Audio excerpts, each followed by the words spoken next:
Magandang umaga po mga kabakyard. Dito po tayo ngayon sa aking area. Update ko po kayo ngayon sa aking area. Ito po. Ito na yung kalagayan ng aking area. Nagalawan ng aking mga native pigs. Pinalakihan ko po yung kanilang galawan. Ito.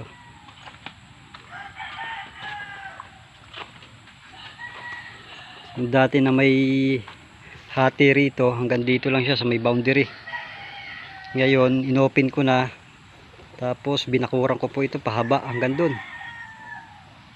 Para medyo malawak-lawak na yung kanilang galawan. Bakod na po yan. Hanggang dun sa dulo, yan yung pinakagalawan nila. Kakapakain lang natin sa ating mga alaga.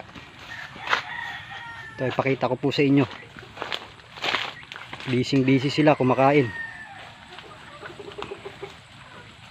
Ito naman yung ating mga manok rito. Pinapakawalan ko lang.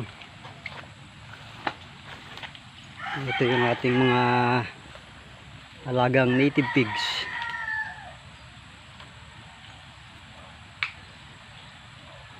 Malalakas kumain.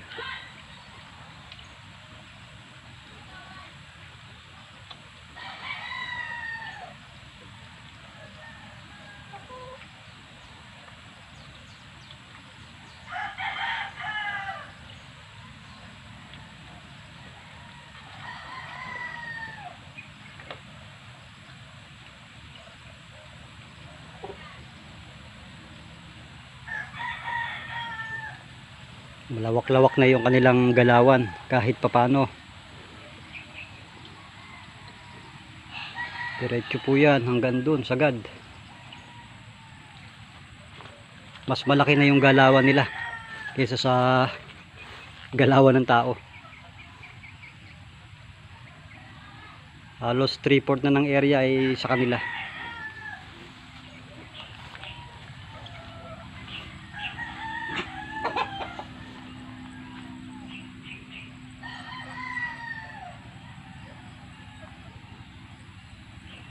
Medyo masukal na naman, medyo madamo-damo na naman dahil gawa ng panayang ulan. Nabisi kasi masyado kaya hindi rin masyado naasikaso rito mga kabakyard.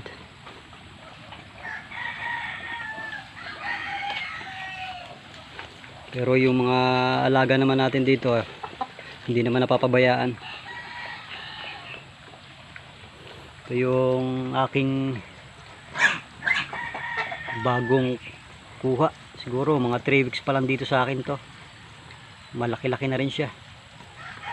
4 months old na rin to. Babae. Ito naman yung aking buntis. Malaki na yung tiyan.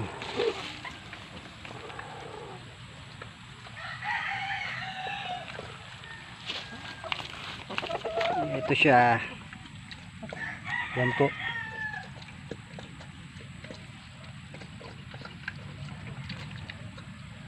Malaki na ang tiyan yan.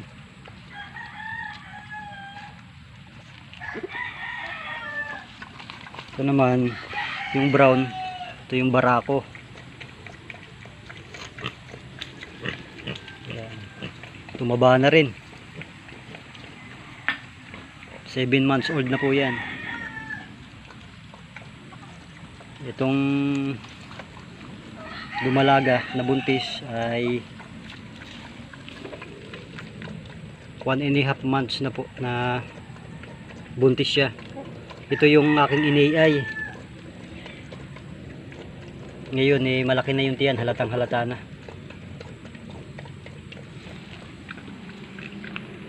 Ito namang yung isa, buntis din po ito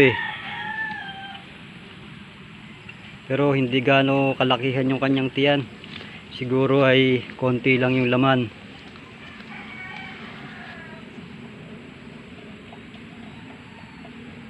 Ito po ay ano na po ito, 2 months and a half na pong buntis. Itong isang itim.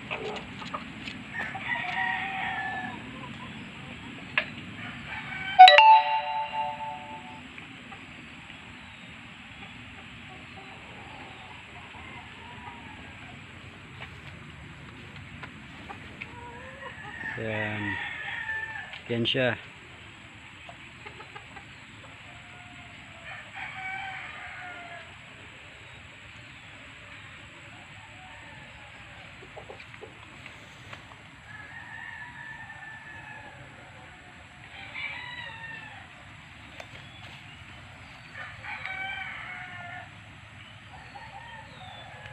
Mas malaki pa yung tiyan nitong isa eh.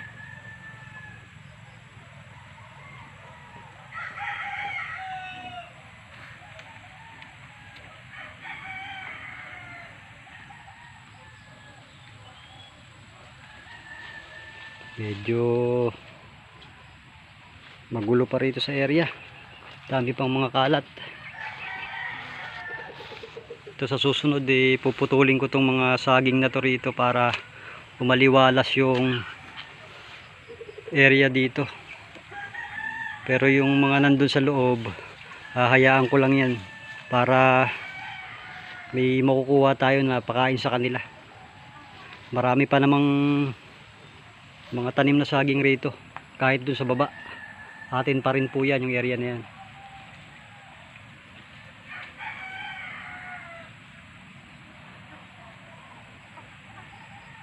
Dito lang ito, baka putulin ko rin to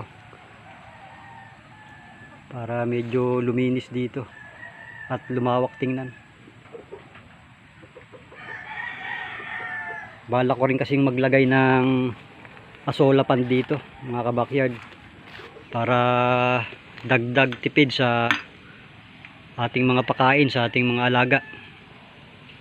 Balak ko dito sa area na to, kaya puputulin ko to, itong mga saging na to, para dito ko ilalagay yung asola pan kung sakali.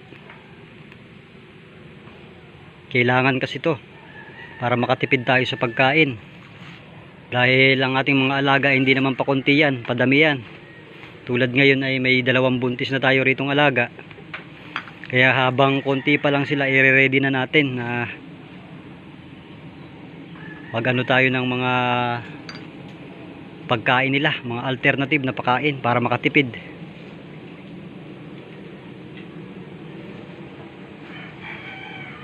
Yan po yung aking area sa ngayon.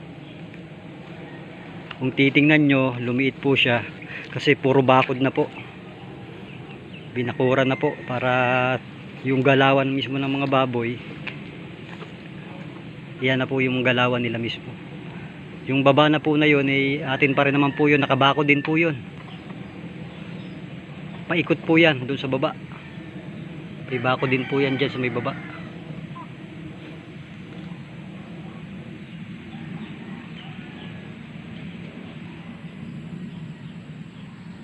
Yun lang po muna sa ngayon. Maraming salamat po.